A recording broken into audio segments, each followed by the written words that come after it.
सभी छात्र छात्राओं को कोरोना वैश्विक महामारी के दौर में सह कुशलता के लिए शुभकामनाएं और साथ में कक्षा 11 की जो शुरुआत आपकी सुचारू व्यवस्था के रूप में कक्षाएं नहीं हो पा रही, उसके लिए आपको ऑनलाइन क्लासेस के माध्यम से जो वीडियो प्रक्रिया को अपनाया गया है और इसके माध्यम से आप भरपूर मेहनत के साथ में इसको समझने की कोशिश भी करेंगे।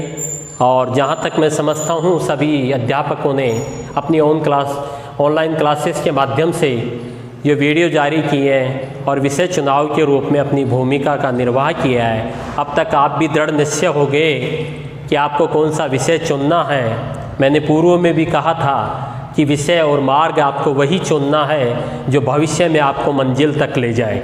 ऐसा नहीं हो कि आज आप किसी को देख करके, किसी के प्रभाव में आकर के अगर एक विषय का चुनाव कर लेते हैं और बाद में आपको 2 साल या 3 साल में ही जब आप महाविद्यालय की प्रक्रिया में प्रवेश करते हैं, कॉलेज में जाएंगे, तो आपको लगेगा कि मैंने उस वक्त गलत विषय ले लिया और मुझे आज ये समझ में नहीं आ रहा, मुझे उस वक्त ये विषय लेना था।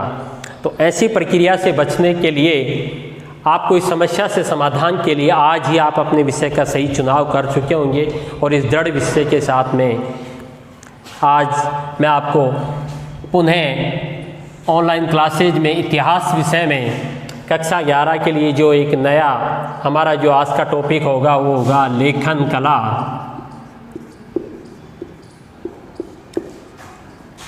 एवं शहरी जीवन।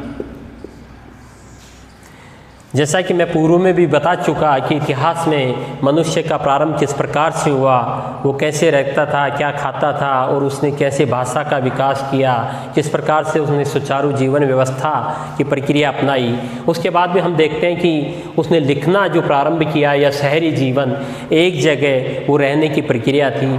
तो सबसे पहले तो आता है शहरी जीवन ही क्यों अपनाया, ग्रामीण व्यवस्था में वो क्यों नहीं अपना सका या क्यों नहीं आया। इस सवाल का एक ही जवाब था कि प्राचीन काल में मनुष्य जंगल में या गुफाओं में जिस प्रकार से रहता था, तो उससे सुरक्षा के दृष्टिकोण से, सुरक्षात्मक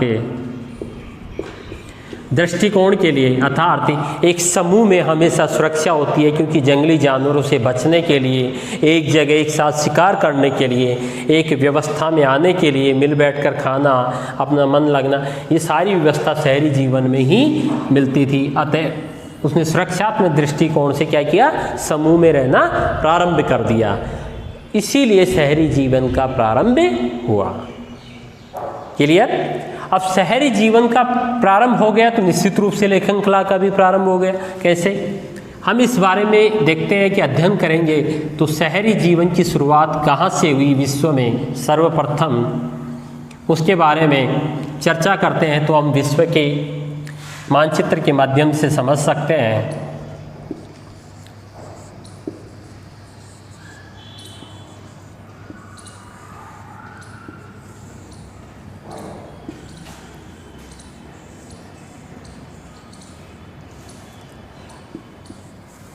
जिस प्रकार से हम देखते हैं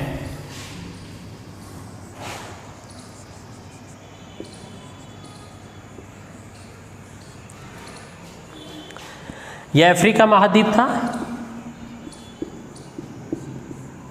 ठीक है, ये यूरोप की व्यवस्था थी और ये एशिया।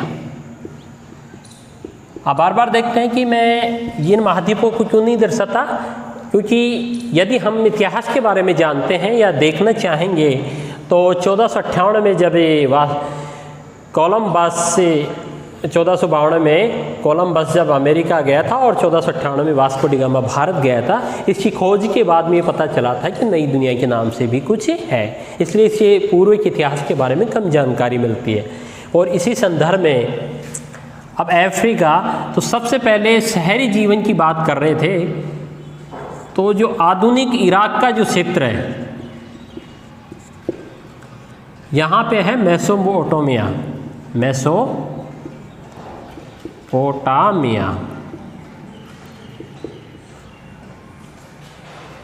आधुनिक इराक में दजला और फरात दो नदियों के बीच में मेसोपोटामिया नामक स्थान है। तो सबसे पहले जो शहरी जीवन का प्रारंभ माना जाता है इतिहास में, विश्व में, वो कहाँ से माना जाता है? मेसोपोटामिया के सभ्यता से। यहाँ तक क्लियर? अब आता है कि मेसोपोटामिया का शाब्दिक अर्थ क्या है? मेसोपोटामिया, इसका शाब्दिक अर्थ होता है मेसोस प्लस पोटेमिस, अर्थात मध्य का भाग, मेसो का मतलब, और दो नदियों के, यानी दो नदियों के मध्य का भाग जो उपजाऊ क्षेत्र होता है। जैसे एक यहाँ थी दजला नदी और एक यहाँ थी फरात नदी। दजला और फरात के बीच में या मध्य में जो इन नदियों के माध्यम से जो मिट्टी लाई जाती थी, कांप मिट्टी, उपजाऊ मिट्टी होने के कारण इसके मध्य भाग को क्या कहा गया? मेसोपोटामिया। और इसीलिए इसको शाब्दिक अर्थ में भी इसका क्या होता है? दो नदियों के मध्य का उपजाऊ भाग क्या कहलाता है? मेसोपोटामिया का क्षेत्र।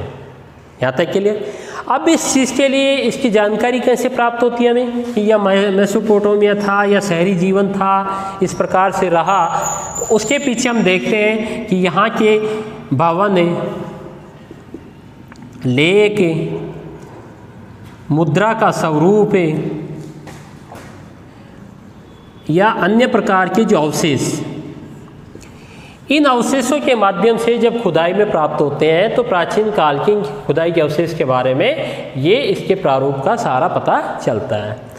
तो यहाँ तक क्लियर हो गया। मेसोपोटामिया एक ऐसा क्षेत्र था जैसे इतिहास में शहरी जीवन का प्रारंभ हुआ। इसका शाब्दिक अर्थ था दो नदियों के मध्य का उपजाऊ भाग के रूप में मेसोपोटामिया को माना जाता है। इसका उदय कब हुआ? अगला प्रश्न हमारे सामने आता है कि मेसोपोटामिया की जानकारी इस प्रकार से हो गई कि इसके जो मिलने वाले अवशेष थे, तो इसका उदय कब हुआ? 2000 ईसा पूर्व। ईसा पूर्व का मतलब आप पहले समझ गए, ईसा मसीह के जन्म से पूर्व की घटनाएं। तो 2000 ईसा पूर्व मेसोपोटामिया की सभ्यता के रूप में इसका उदय हुआ। ऐसी कौन सी पुस्तक है या जिसके माध्यम से हमें मेसोपोटामिया सभ्यता की ज़्यादा जानकारी मिलती है? तो ईसाई धर्म के रूप में आपने देखा होगा बाइबिल, जो उसकी पवित्र पुस्तक है, उसका एक भाग है ओल्ड टेस्टामेंट,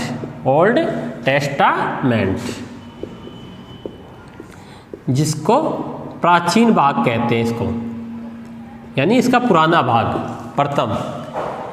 बाइबल के ओल्ड टेस्टामेंट में जीसस बुक ऑफ जीसस के नाम से एक पुस्तक के माध्यम से हमें मेसोपोटामिया सभ्यता की जानकारी मिलती है।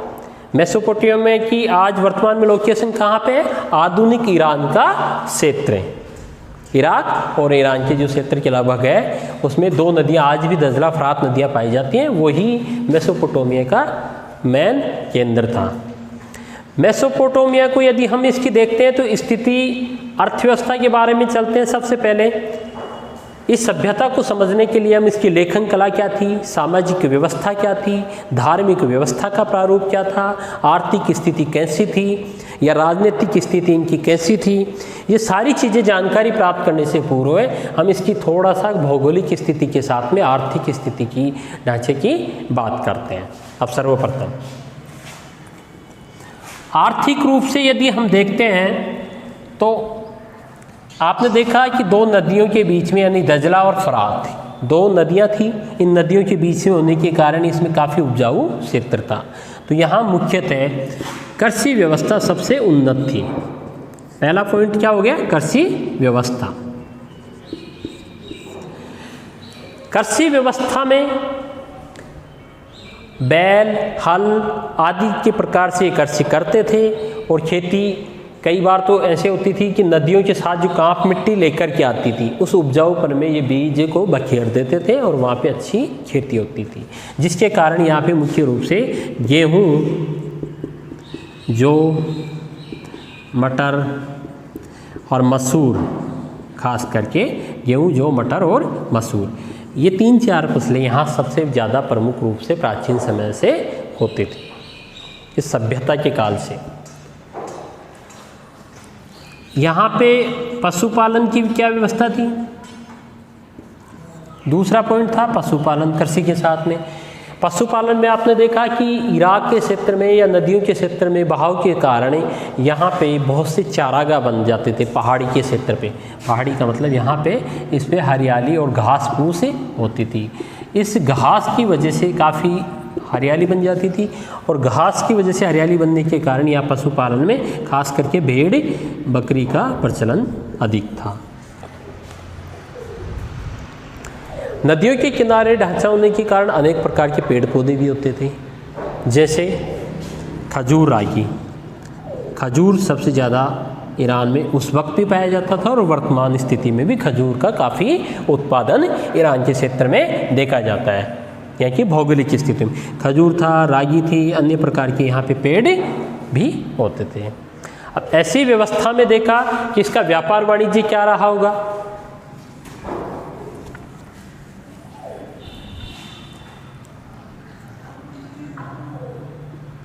तीसरा पॉइंट था इसका व्यापार। व्यापार के रूप में हम देखते हैं कि ये सभ्यता अफ्रीका महाद्वीप से, यूरोप के महाद्वीप से, एशिया महाद्वीप से, तीनों महाद्वीपों से इस तरह से मध्यम स्थिति जुड़ी हुई थी कि तीनों तरफ इसका व्यापार था। तो हम कह सकते हैं यूरोप, एशिया और अफ्रीका महाद्वीप से इस सभ्यता का व्यापार जुड़ा हुआ था। किस प्रकार से जुड़ा हुआ था? खास करके कांसे के औजार ही बनाते थे, कांसे के औजार। कांसे के औजार इराक उत्पादन करता था और इसको अफ्रीका और यूरोप के लोगों से भेजता था, और ख़ास करके यूरोप में, क्योंकि यूरोप के लोग प्रारंभिक काल से ही लड़ाकू सभ्यता के रूप में रहे थे। यूनान और रोम की सभ्यता को यदि हम अध्ययन करते हैं तो उसमें, और मेसोपोटामिया उसको औजार उत्पादन के रूप में भेजता था। जैसे वर्तमान में हम देखते हैं कि अभी कुछ समय पहले आपने देखा कि भारत ने राफाल नामक के फ्रांस से क्या मंगाए? लड़ाकू विमान, युद्ध के विमान। इसी प्रकार से उस वक्त ईरान की मेसोपोटामिया की सभ्यता यूरोप आदि को औजार और उपकरण भेजती थी। व्यापार के रूप में कांसे के औजार करते थे। इसके अलावा ये सूती, खजूर, मसूर आदि को भी भेजने का कार्य करते थे। ये इनके ईरान के व्यापार की थी। व्यापार दो प्रकार से होता था, स्थल मार्ग और जल मार्ग। स्थल मार्ग, जल मार्ग। स्थल मार्ग का मतलब था एशिया से जुड़ा हुआ था, यूरोप से और अफ्रीका से। ये जहाँ भूमध्य सागर से होते हुए जाते थे और इसमें। और यदि जलमार्ग के रूप में देखें तो दजला, फरात जो नदियाँ थी उसमें नावों के माध्यम से तो था, इधर से ये भूमध्य सागर को प्रवेश करके या नील नदी के माध्यम से अफ्रीका में जाते थे। और इस स्थल में यूरोप और एशिया का विशेष करके जुड़े हुए क्षेत्र थे। इसी प्रकार से यदि इस सभ्यता के वाणिज्य के रूप में देखते हैं,